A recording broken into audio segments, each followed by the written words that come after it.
Originals. Découvrez en avant-première nos interviews sur les séries qui font l'actu. Dans cet épisode d'Originals, on est avec Guoquan Tran, producteur et scénariste de Parallèle, une série Made in France qui sera disponible sur Disney+ le 23 mars. Bonjour Guoquan, félicitations pour Parallèle, bien sûr. Bonjour, merci beaucoup. On va partir de la base du projet, donc comment est né Parallèle ?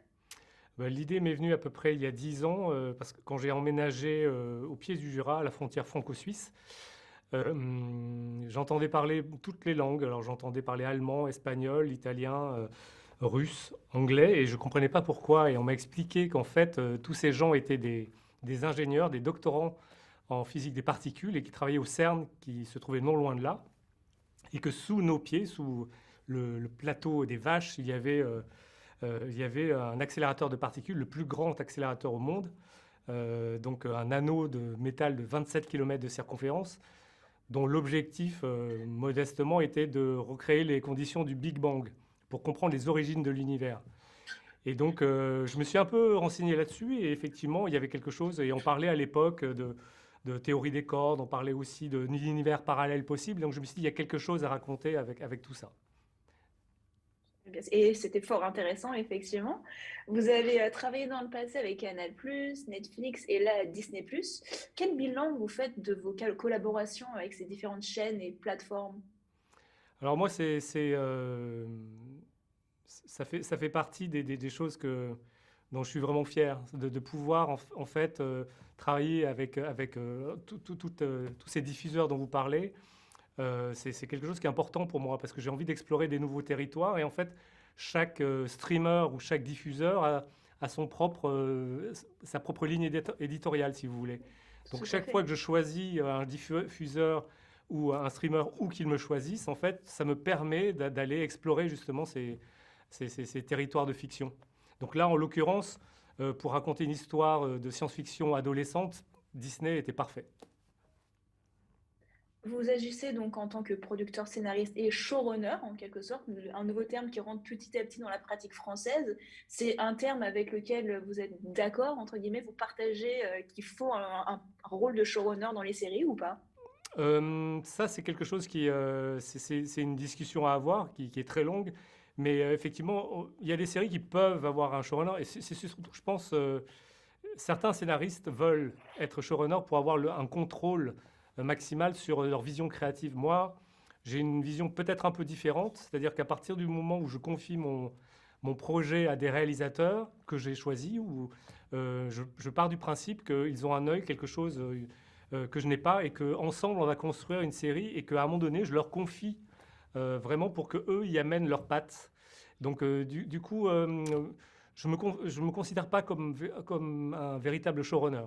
Mais en revanche, c'est important pour moi d'être là pour les décisions artistiques, comme le casting, entre autres choses. Comme vous parlez de casting, je vais en profiter un petit peu et je vais peut-être poser une question qui peut fâcher, de la diversité, évidemment. Oui. Donc, vous êtes vous-même d'origine asiatique, ce qui est quand même rare dans les équipes créatives aujourd'hui dans les séries. Donc, est-ce que c'est une question qui vous taraude parfois ? Parce que même dans vos projets précédents, certes, il y a une certaine diversité, mais il y a quand même peu de casting principal asiatique, voire pas. Alors, si, bien sûr, la diversité. Alors, ça ne m'échappe pas qu'effectivement, alors, mes origines sont vietnamiennes. Je suis né en France, d'origine vietnamienne. Et évidemment, la diversité, c'est quelque chose qui est important pour moi. Et je pense que j'ai besoin d'un peu de maturité, sans doute, pour arriver à un projet où je raconterai peut-être l'histoire de mes origines, des déracinés, de tous ceux qui sont partis à un moment. Puisque moi je suis mes parents sont des immigrants, en fait. Ils sont venus dans les années 60 en France, et donc à partir de là ils ont reconstruit leur vie. Donc c'est quelque chose qui bien sûr me tient à cœur, mais pour ça il faut que je trouve le bon projet et que je trouve la bonne idée. Mais c'est dans ma tête. Alors pour l'instant, effectivement, j'ai favorisé d'autres minorités, entre guillemets, mais j'y viens, lentement mais sûrement. C'est bon à savoir, du coup, même pour moi, personnellement, mais évidemment. Absolument, absolument. Alors, on va revenir sur Parallèle. Comment s'est déroulée la collaboration sur l'écriture avec Anastasia Enzel? Alors au début, j'ai commencé à écrire la série seule, j'ai écrit le pilote, j'ai commencé à dessiner vraiment les grands mouvements. Et comme je pense que je crois en l'intelligence collective, donc je me suis dit que j'avais besoin de quelqu'un pour justement étoffer tout ça. Donc j'ai appelé Anastasia et ensemble on a construit la suite des épisodes et on s'est réparti les épisodes voilà. Donc on a élaboré ensemble l'histoire, les 6 épisodes et ensuite voilà nous avons écrit les épisodes chacun voilà de notre côté. Évidemment je regardais tout ça puisque j'étais responsable entre guillemets de l'écriture. Mais voilà, ça a été une très belle collaboration parce que de toute façon, Anastasia a beaucoup de talent. Donc, c'était très agréable. La série de genre, c'est quelque chose qui vous parle particulièrement parce que vos séries précédentes sont quand même dans soit du thriller ou du fantastique. Oui, alors moi, alors, le truc, c'est que moi, j'ai vraiment grandi en regardant beaucoup de séries, de films américains. Donc, pour moi, par exemple, toute la période des années 80, ce sont les années d'or pour les adolescents et les jeunes adultes, parce qu'à cette époque, tout ce qui est Spielberg, Lucas, Zemeckis, Richard Donner, enfin, tous ces gens-là ont vraiment peuplé mon imaginaire. Et donc, moi, j'ai été un peu frustré ensuite parce que en France, en tout cas, dans la fiction, c'est un peu comme si les Américains avaient mis leur drapeau et qu'il y avait des territoires de fiction qu'on ne pouvait pas approcher, dont le genre, justement. Et dans le genre, j'inclus l'action, j'inclus l'aventure, l'horreur, le fantastique, la SF, la fantasy. Donc tout ça sont des genres qui ont été un peu abandonnés, en tout cas en France.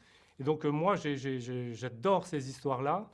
Et donc j'avais envie de, je ne vais pas dire réhabiliter, mais en tout cas amener ma pierre à l'édifice pour que voilà, on puisse parler enfin d'une fiction de genre française. Donc on est plusieurs à faire ça, hein, mais c'est un chemin, c'est un peu un chemin de croix. Ça n'est pas facile. Donc du coup, moi je suis extrêmement reconnaissant qu'une série envers Disney et Empreinte Digitale, qu'une série comme celle-ci puisse exister. Parlons d'empreinte digitale, vous êtes un partenaire régulier de cette société de production qui est quand même l'une des têtes de file, si on peut dire, de la série télévisée française aujourd'hui. Est-ce que vous pensez que vous partagez une vision presque, entre guillemets, anglo-saxonne de la vision avec empreinte digitale, comme vous mentionniez? Alors anglo-saxonne, alors je ne sais pas si je le dirais comme ça, mais en tout cas une vision commune du divertissement.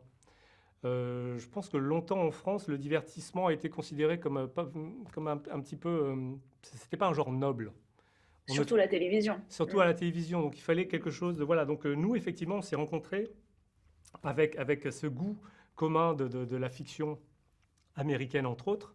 Et on s'est dit qu'il y avait quelque chose à faire en France, et voilà, d'ouvrir ces petites portes, d'ouvrir les vannes. Donc Empreinte Digitale s'y attelle depuis plus de 10 ans.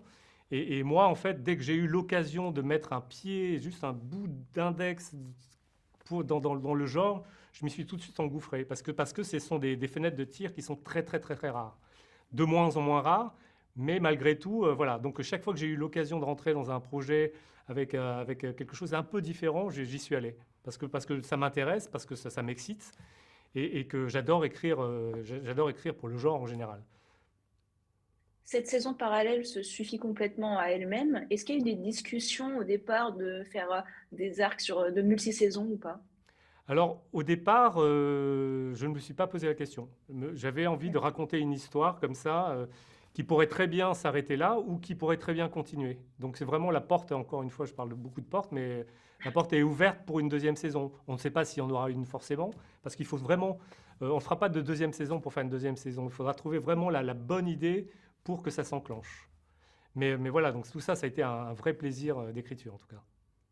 Aujourd'hui, vous vous considérez quand même scénariste ou l'une des autres fonctions est prioritaire? Non, alors ma priorité, moi j'adore écrire. Moi j'adore écrire, j'adore raconter des histoires.